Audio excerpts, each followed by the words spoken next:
fluorescent lights of engineering building IV hummed with a low, predatory vibration. For Meinach, the sound had become the heartbeat of his existence.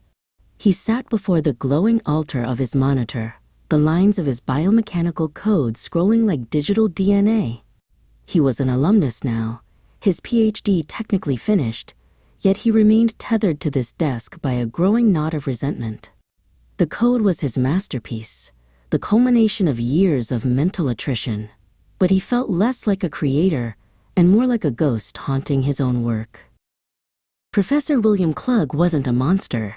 He was a man drowning in the demands of a prestigious institution.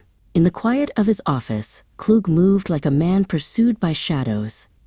He was a brilliant academic caught in the relentless publish or perish cycle, where survival required a steady stream of breakthroughs and grants. To stay afloat, he viewed the intellectual output of his students as a communal resource, a fuel for the laboratory's engine. He spoke to Meinach not as a peer, but as a component in a larger, more important machine. Down the hall, Professor Vance occupied a much smaller, cramped office that smelled of old tea and dust. Vance was the moral inverse of the department's superstars. He refused to attach his name to any paper he hadn't written himself, and he never claimed his students' innovations as his own. Consequently, his funding was drying up, and he remained at the bottom of the academic hierarchy. He looked at Meinach with a pitying kindness, warning him that the pursuit of prestige often required the sacrifice of one's soul. On a rare walk across the sun-drenched UCLA courtyard, Meinach ran into Rohan, a former classmate who had walked away from the program 2 years prior. Rohan looked transformed. The hollow circles under his eyes were gone, replaced by a vibrant, steady energy. He spoke of his job in the aerospace industry, of weekends spent away from a screen, and of a life where his contributions were rewarded with a paycheck rather than a struggle for credit. For a moment, Meinach saw the silhouette of the man he could have been, a version of himself that hadn't been poisoned by the lab. The fracture in Meinach's psyche deepened the day he found his proprietary code integrated into a new project without his name anywhere on the documentation. He sat in the library, staring at the screen until the letters blurred into static. It wasn't just a professional slight. It felt like his identity was being erased by the very person who was supposed to protect it. The exploitation wasn't a sudden theft, but a slow, calculated absorption of his life's work into the brand of the Klug laboratory. Isolation became Meinach's primary residence. He stopped returning Rohan's calls and avoided the sympathetic gaze of Professor Vance.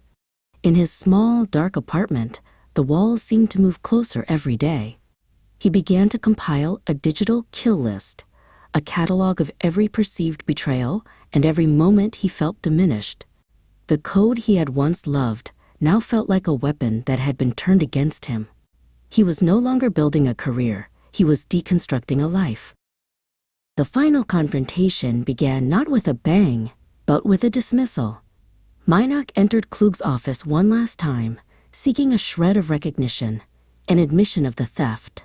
But Klug, stressed by a looming grant deadline and administrative pressure, brushed him off with a clinical coldness. He told Meinach that the work belonged to the university, and that Meinach's obsession was a sign of professional immaturity. In Klug's eyes, Meinach saw not malice, but a total, devastating indifference. The morning of the incident was unnervingly ordinary. Meinach arrived at Engineering Building IV, carrying a heavy backpack. He moved through the lobby with the practiced ease of a regular, his face a neutral mask that betrayed nothing of the storm within. He felt a strange, hollow lightness. The weight of his future had finally been discarded. He wasn't a researcher anymore. He was a man who had realized that when you have nothing left to lose, you finally possess a terrifying kind of freedom.